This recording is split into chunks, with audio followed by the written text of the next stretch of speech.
Hey everyone, enjoy the show.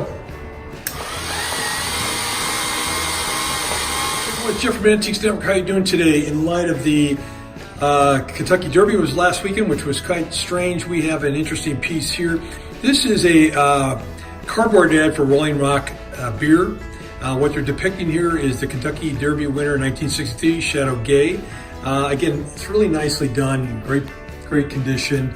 Take a look at it. It's very thick piece of cardboard. It's got a backing, and I'll show you in a second.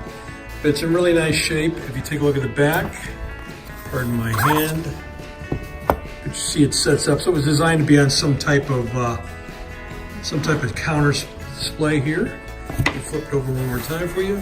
So if you were into the Kentucky Derby, Rolling Rock, or Brewini in general, this might be for you. These are antiques. These are mantiques. Antique, mantique. These guys sell mantiques. This is their store. We're bringing stuff every day, in and out, in and out, in and out. We're shaking and baking. These are their customers. Give me the rundown on the GMC. This lived in a bar in Ghent in Belgium. Follow Jim and Jeff from 9 to 5 or after hours as they buy, sell, and restore the coolest stuff for the coolest collectors worldwide.